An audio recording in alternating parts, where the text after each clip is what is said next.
Hi friends, வணக்கம். Welcome to தருணின் சுவையரும்பு. இந்த வீடியோவில் ரொம்பவே ஹெல்த்தியான கம்பு தோசை எப்படி செய்கிறதுன்னு பார்க்கலாம்.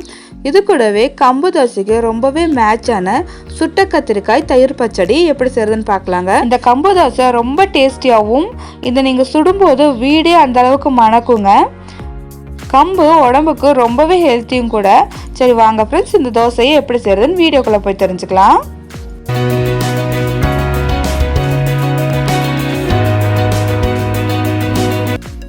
ஃபஸ்ட்டு கம்பு தோசைக்கு ஊற வச்சிடலாங்க.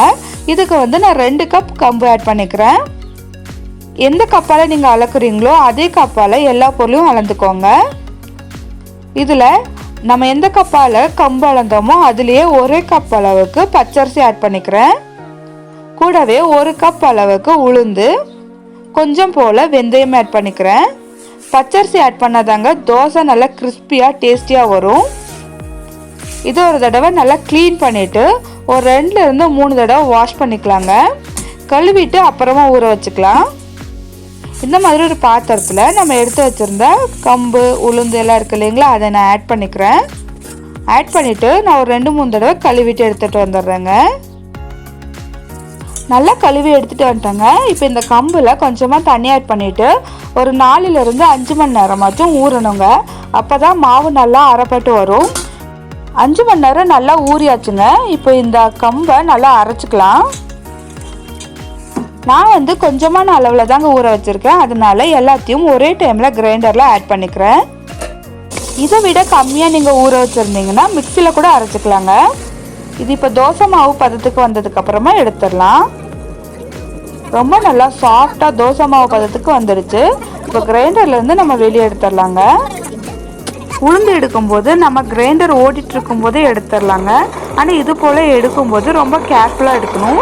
அடுத்தது அதே கிரைண்டரில் கொஞ்சமாக தண்ணி ஆட் பண்ணி எல்லா பக்கமும் கழுவி விட்டுறேன்.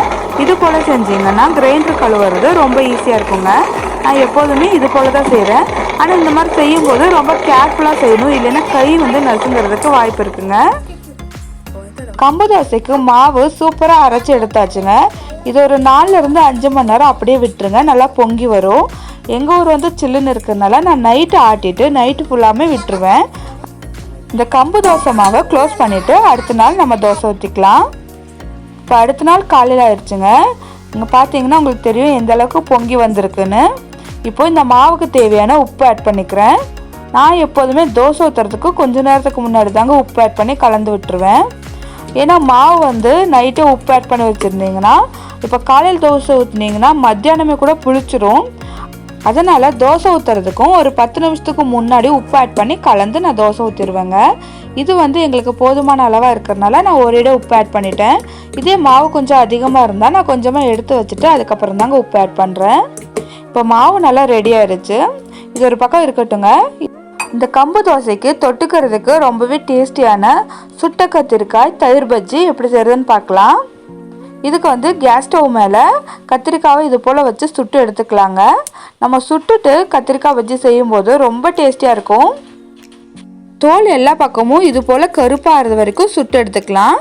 நமக்கு தேவையான அளவுக்கு கத்திரிக்காவை சுட்டு எடுத்துக்கலாங்க. நான் ஒரு 4லேருந்து 5 போல் கத்திரிக்காய் சுட்டு எடுத்திருக்கேன். சுட்டதுக்கு அப்புறமா தண்ணியில் ஆட் பண்ணிவிட்டு இது போல் செஞ்சிங்கன்னா மேலே இருக்கிற அந்த கருப்பாக இருக்கிற பார்ட்டில் வெளியே வந்துடும். இது போல் வெளியே எடுத்து வச்சுக்கலாம். கத்திரிக்காய் சுடுறதுக்கு முன்னாடி கத்திரிக்காயில் ஏதாவது ஓட்டை இருந்தால் சுடாதீங்க. ஹோல்ஸ் இருந்தால் புழு இருக்கிறதுக்கு சான்சஸ் இருக்குங்க. நான் செய்யறது போல் எல்லா ஸ்கின்னையும் பீல் பண்ணி எடுத்துருங்க. இது இதை சுடும்போதே நல்லா சாஃப்டாக வெந்துடும். நான் வேணால் பிரித்து காமிக்கிறேன் பாருங்கள். உள்ளேயே நல்லா சாஃப்டாக வெந்திருக்குங்க. திரும்ப குக் பண்ணுன்ற அவசியம் இல்லை. கத்திரிக்காய் பஜ்ஜி செய்யும்போது எப்போதுமே எல்லா பக்கமும் கருப்பாக சுட்டு எடுத்துக்கணும், அது ரொம்ப முக்கியங்க. மிச்சம் இருக்கிற எல்லா கத்திரிக்காயும் தோலை நீக்கிட்டு நான் எடுத்து வச்சுக்கிறேன். கத்திரிக்காயெல்லாம் க்ளீனாக எடுத்து வச்சாச்சுங்க. இப்போ கையிலேயே நல்லா மேஷ் பண்ணிக்கலாம். இது போல் கையிலேயே செஞ்சாவே போதுங்க, கத்தி வச்சு கட் பண்ணுன்ற அவசியம் இல்லை. ஆனால் நல்லா பிணைஞ்சு விட்டுக்கோங்க, அப்போ தான் எடுத்து சாப்பிட்றதுக்கு நல்லாயிருக்கும். கத்திரிக்காய் நம்ம சுடும்போதே நல்லா வெந்திருக்கிறதுனால கையில் பிணையறதுக்கே நல்லா சாஃப்டாக வருங்க. இது போல் நல்லா பிணைஞ்சு விட்டுட்டு கொஞ்சம் போல் வெங்காயம் ஆட் பண்ணிக்கிறேன். பொடி பொடியாக கட் பண்ண பெரிய வெங்காயம் ஆட் பண்ணிக்கலாங்க. பெரிய வெங்காயம் ஆட் பண்ணதுக்கு அப்புறமா கொஞ்சம் போல் பச்சை மிளகாய் ஆட் பண்ணிக்கலாம். காரத்துக்கு ஏற்ற மாதிரி ஆட் பண்ணிக்கலாம். இது நல்லா ஃப்ளேவர்ஃபுல்லாக இருக்குங்க. கொஞ்சம் போல் பொடியாக கட் பண்ண கருவேப்பிலை ஆட் பண்ணிக்கிறேன். இது மூணுத்தையும் நல்லா கை வச்சு ஒரு டைம் பிணைஞ்சு விட்டுட்டிங்கன்னா அதோட ஃப்ளேவர் வந்து எல்லா பக்கமும் பிடிச்சிருக்கும், நல்லா இருக்கும் சாப்பிட்றதுக்கு.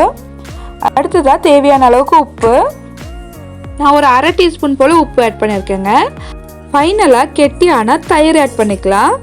கொத்தமல்லி தழை இருந்துச்சுன்னா கொஞ்சமாக ஆட் பண்ணி நல்லா கலந்து விட்டுக்கோங்க. இது வந்து ரொம்பவே சிம்பிள் தான், ஆனால் ரொம்ப டேஸ்டியாக இருக்கும். கண்டிப்பாக வீட்டில் ட்ரை பண்ணி பாருங்கள். ரொம்ப சிம்பிளாக இருந்தாலுமே கம்பு தோசைக்கு ராகி தோசைக்கெல்லாம் ரொம்ப ஆப்டாக இருக்குங்க. இது போல் நல்லா கலந்து விட்டுட்டு இது ஒரு பக்கம் இருக்கட்டுங்க. அடுத்ததாக கம்பு தோசை ஊற்றிடலாங்க. தோசைக்கெல்லாம் ஹீட் பண்ணிவிட்டு கம்பு மாவு ஆட் பண்ணி தோசை ஊற்றிக்கிறேன். இது போல் தோசை ஊற்றிட்டு கொஞ்சம் போல் நெய் ஆட் பண்ணிக்கிறேன். நீங்கள் ஆயில் ஆட் பண்ணிக்கோங்க. நெய் ஆட் பண்ணால் நல்லா ஃப்ளேவர்ஃபுல்லாக இருக்கும். தோசை நல்லா கோல்டன் ப்ரௌனாக வெந்து வந்துருச்சுங்க. இப்போ நான் வெளியே எடுத்துட்றேன். அவ்வளோதாங்க, ரொம்பவே ஹெல்த்தியான கம்பு தோசை ரெடி ஆயிடுச்சு. இந்த கம்பு தோசை ஊற்றினீங்கன்னா வீடே கம கமன்னு அந்த அளவுக்கு மனமாக இருக்குங்க. கண்டிப்பாக ட்ரை பண்ணி பாருங்கள். நம்மளோட ஃபுட்டில் ரைஸே அதிகமாக ஆட் பண்ணுறதை விட இது போல் சிறுதானியங்கள் ஆட் பண்ணிங்கன்னா நம்மளோட செரிமான மண்டலத்துக்குமே ரொம்ப நல்லதுங்க. நம்மளோட நோய் எதிர்ப்பு சக்தி அதிகமாகுங்க. வெயிட் லாஸ் பண்ணணும்னு நினைக்கிறவங்க இது போல் தோசை ஊற்றி சாப்பிட்லாம். இது மட்டும் இல்லாமல் பல வகையான சத்துக்கள் நம்ம சிறுதானியங்களில் இருக்குங்க. சிறுதானியத்தில் ரைஸாக செஞ்சு சாப்பிட்றத விட இது போல் தோசையாவோ இட்லியாவோ புட்டாவோ செஞ்சு சாப்பிட்டிங்கன்னா ரொம்ப டேஸ்டியாக இருக்கும்.